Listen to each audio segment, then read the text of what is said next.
Welcome to the Real Estate Syndication Show. Whether you are a seasoned investor or building a new real estate business, this is the show for you. Whitney Sewell talks to top experts in the business.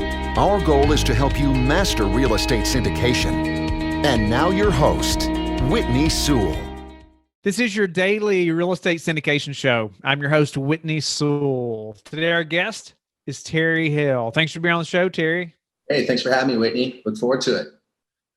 Terry is an active investor, trainer, and CEO of a private commercial real estate firm that provides acquisitions for all commercial property types and investment opportunities. The firm executes value-add strategies through direct and joint venture investments. Terry's commercial real estate training provides the techniques on how to find, pre-screen, evaluate, structure, and use negotiation tactics for repositioning and stabilizing commercial properties. And just getting to talk to Terry a little bit before the interview, it's incredible just to hear the length of experience and different types of real estate investing, commercial real estate that he has. So pleasure to have you on the show, Terry. Pleasure to get to meet you. Give the listeners a little more about who you are, and let's dive into the commercial real estate business a little bit. Yes. I love this stuff, Whitney. Thanks again for having me. Really appreciate it. I've heard nothing but great things about your show, and now it's wonderful to be a part of it. And so I do have 25 years experience moving forward and basically identifying properties that are ready for repositioning, meaning filling vacancies, raising rents, stabilizing. So we have a T12 going back to the market, trading it at market cap, selling these properties at top dollar at their highest and best use. And that was like a strategy I used for a long time once I got my niche down to a science. And then, of course, if the deal's really good, right, location, and it's pulling in cash flow after debt service, depending on the structure we put together, getting creative, then we go ahead and hold those on our long-term portfolio. So primarily at any point of potential recessionary situation, we want recessionary-proof properties. So we focus on these value-add opportunities for self-storage and also multifamily, some RV parks, some mobile home parks. And those are basically the sectors that we look into. And I'll just give a little bit of background of how I started out. I think that's important for folks to know that I'm qualified to be both on your show and as a trainer, mentor, and being out there as a seasoned investor. So when I first started out in this business, what I started recognizing were opportunities to look at a certain formula that a lot of standard investors use, right, Whitney, which is the cap rate formula.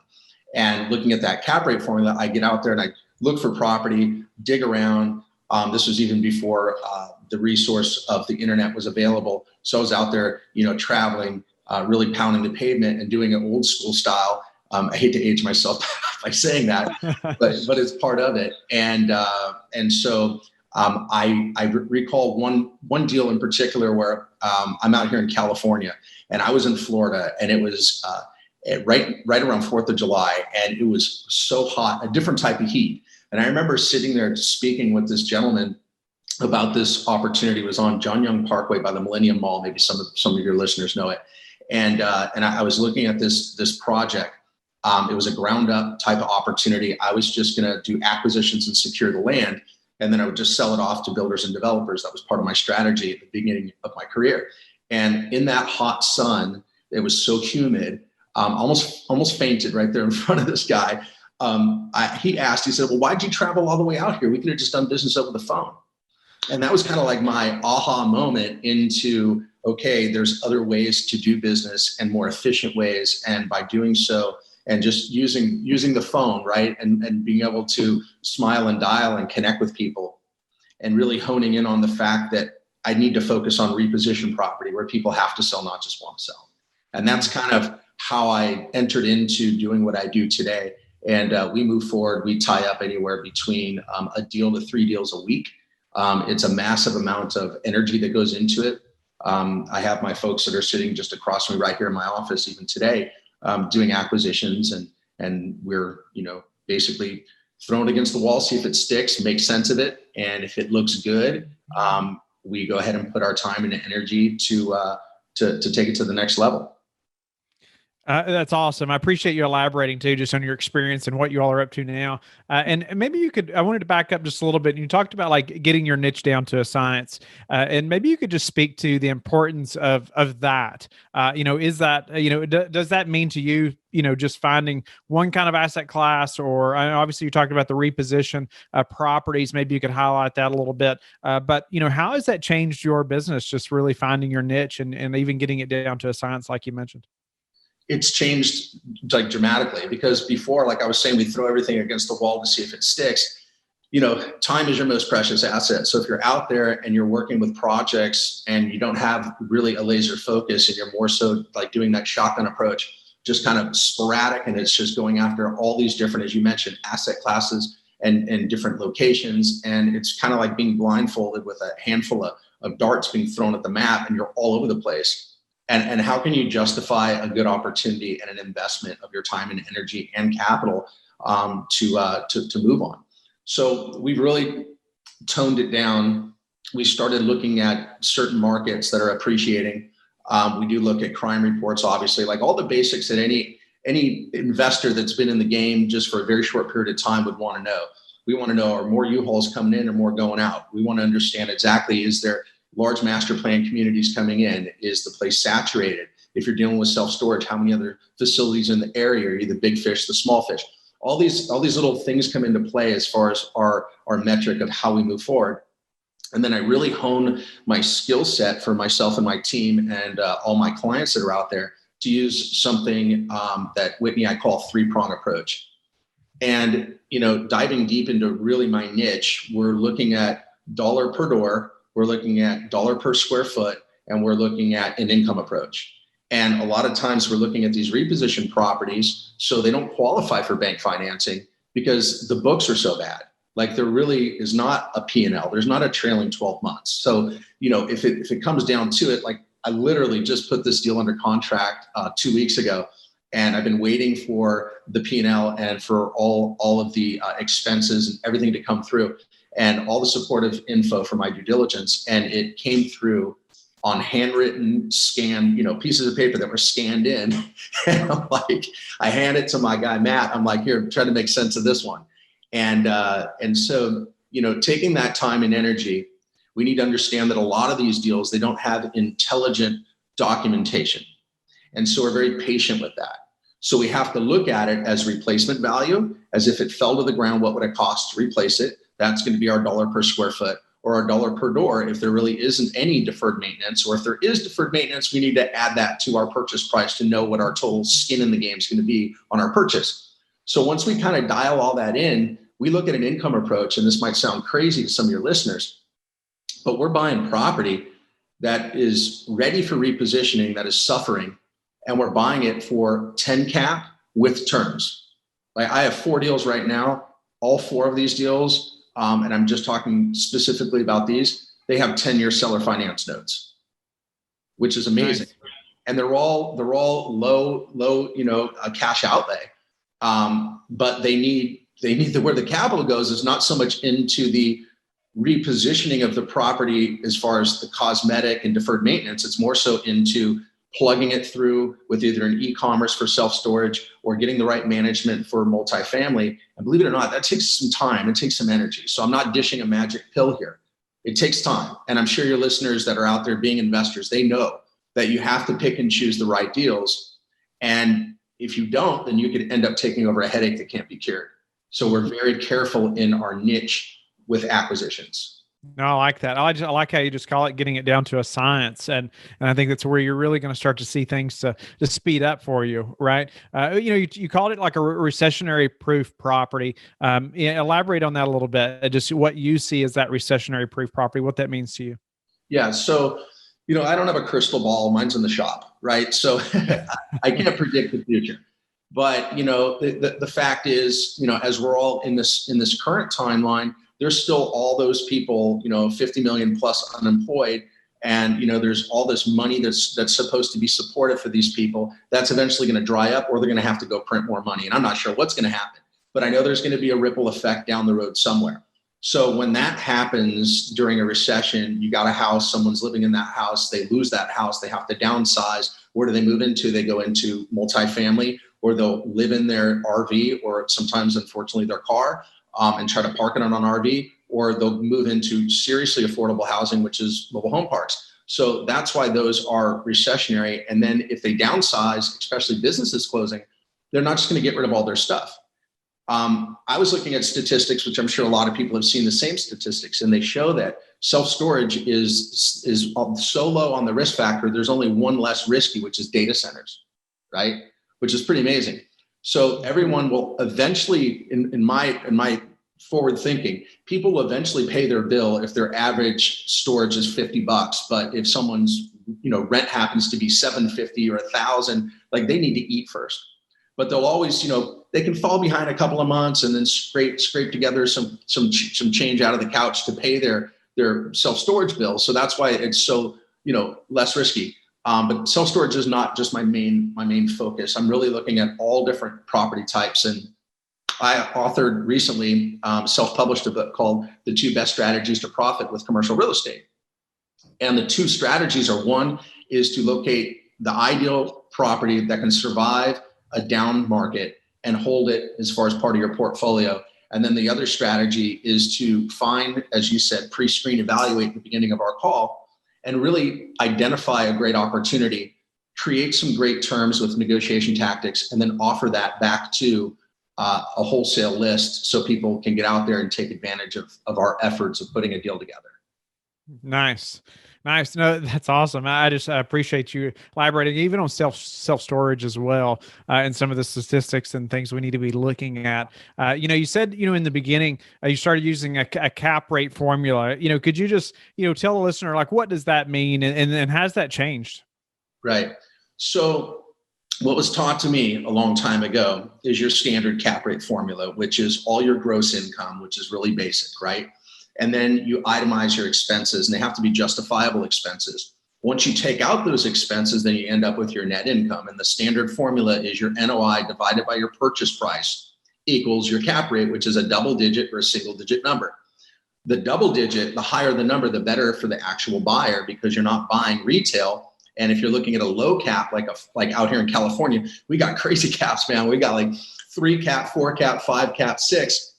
And that means that you're buying, either you're overpaying for the property and it's going to take a while for you to break even, or what's happening is, you're just buying it just standard retail. Like most of everything, it's for sale that folks will see out there, like on LoopNet and Crexy and selfstorage.com and all these different websites where you can find these properties.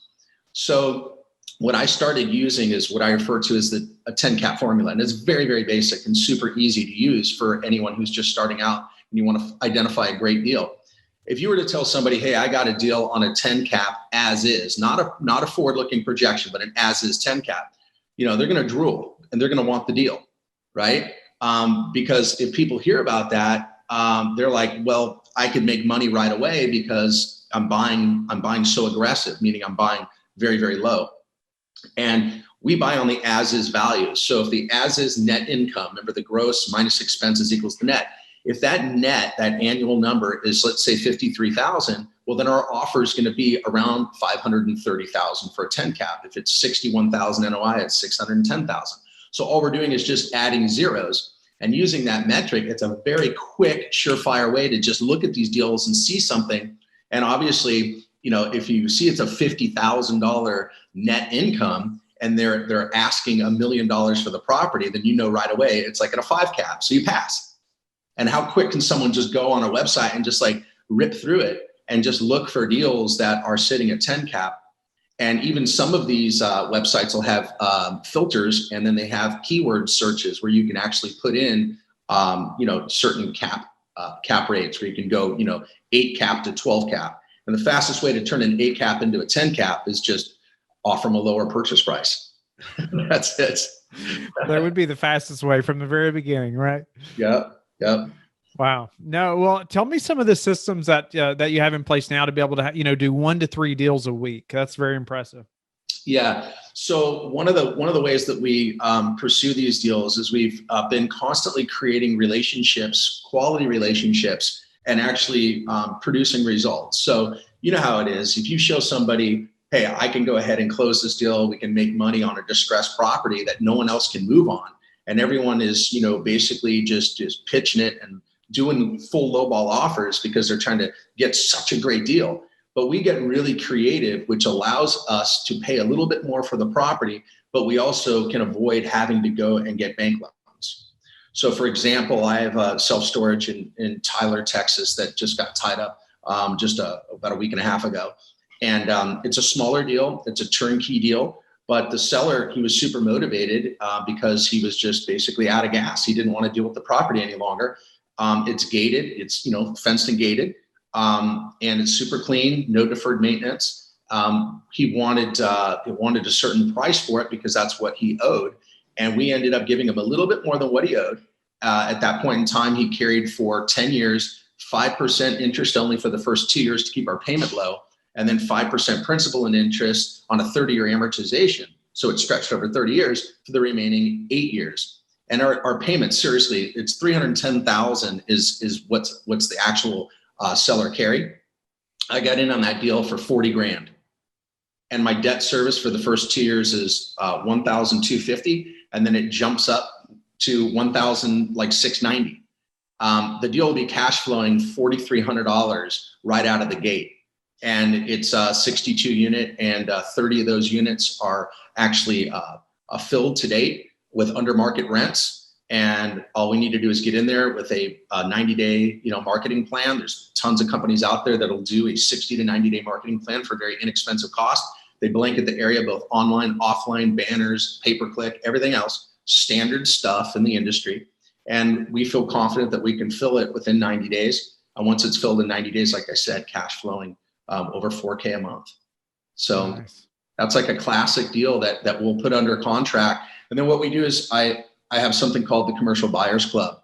And the commercialbuyersclub.com, people can go there, they can see wholesale properties. We offer them back to our wholesale list.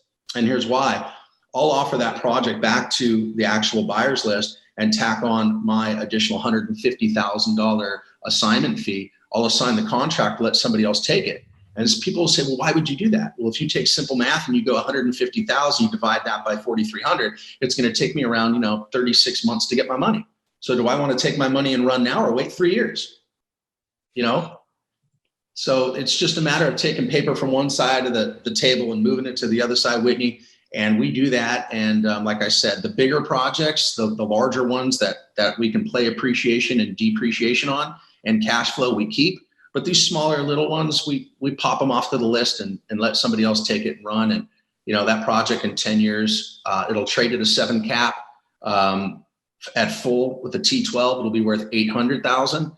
It's trading at a 7 cap, very justifiable numbers at current rents, high population, 110 pop in that immediate area. And it's down the street from a Walmart.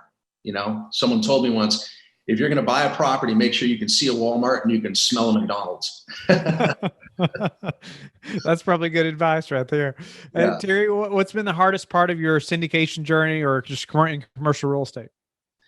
Yeah, time, that's it. Time can be a negative. And, if you're moving on deals, everybody wants to ask for more time, but you have to be realistic.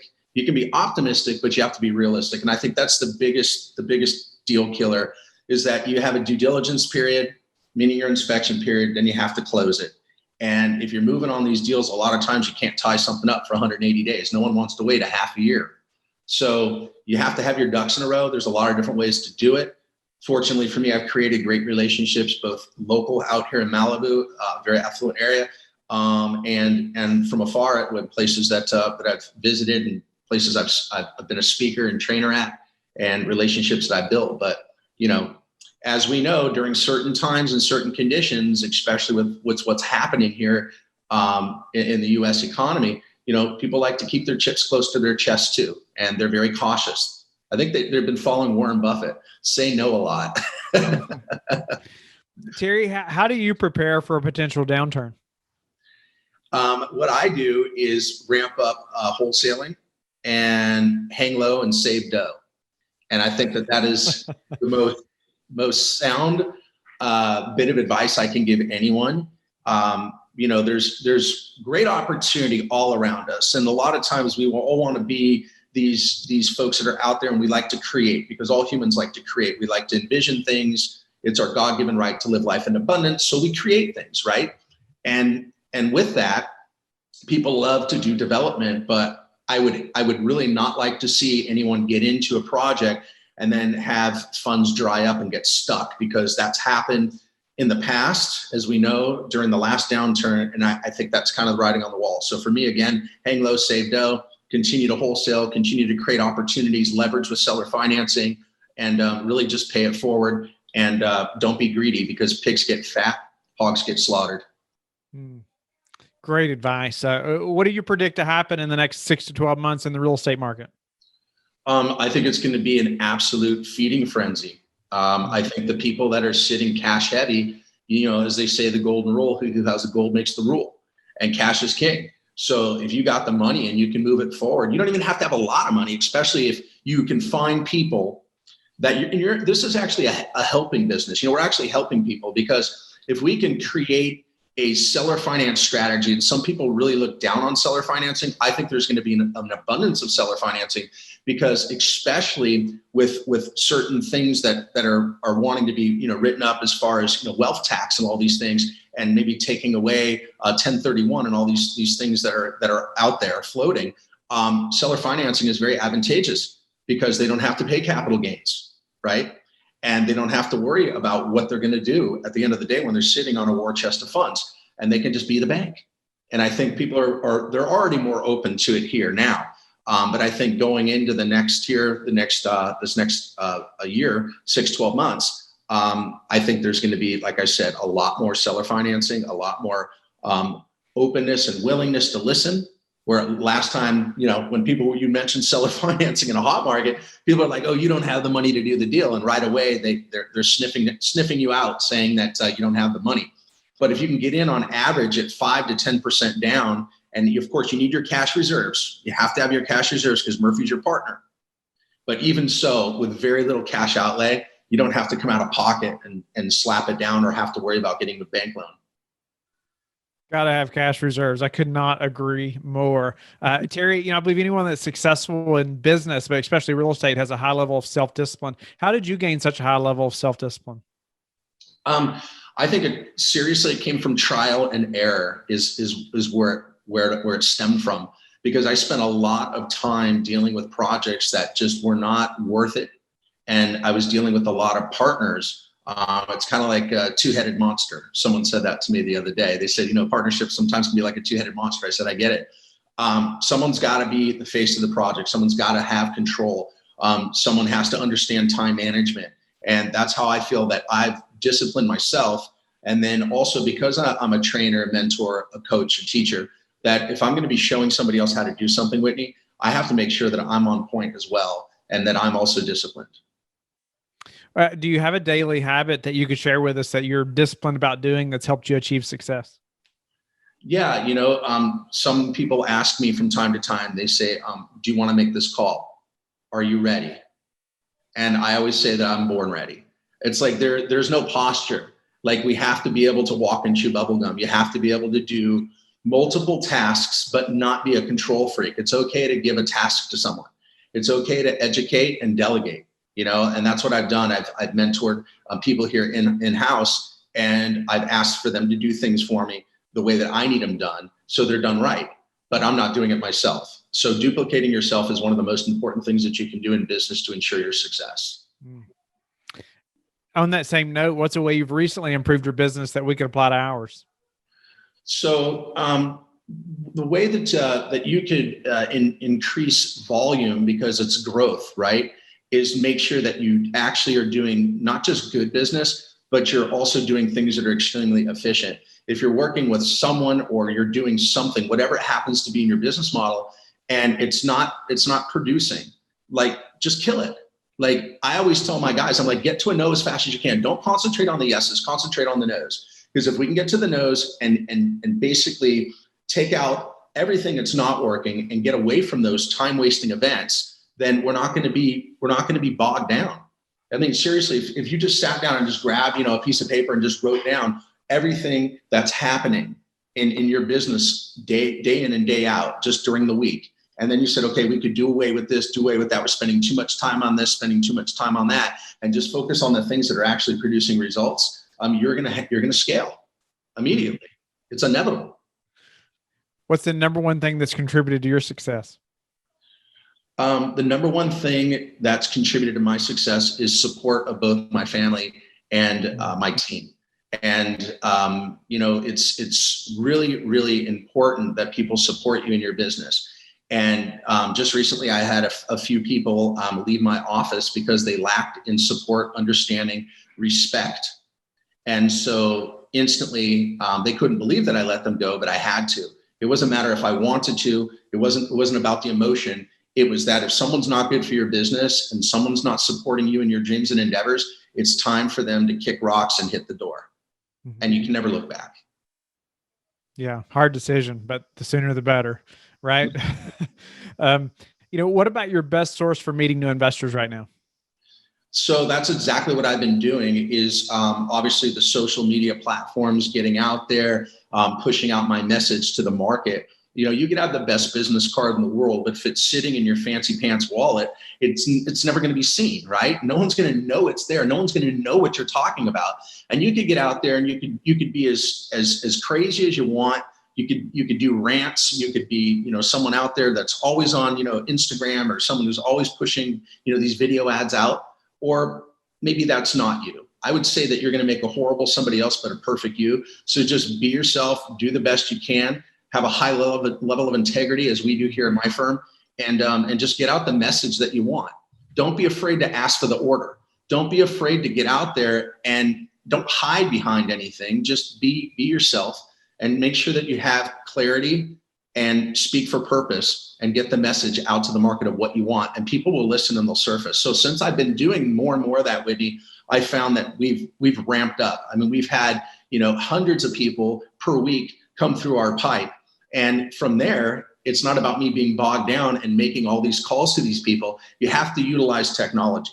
We do text blasting. We text them, are you interested in this? Are you interested in that? We send them through type forms. We ask questions. We nurture relationships, and that's the key to success is preparation and having the right relationships. And all the time wasters that are out there that are just looking to pick your brain, you just got to get away from them, because that's not a good event at all. It happens to me all the time. So I love that. You said preparation and having the right relationships. That's so well spoken right there. Terry, how do you like to give back? How do I like to give back? Mm-hmm.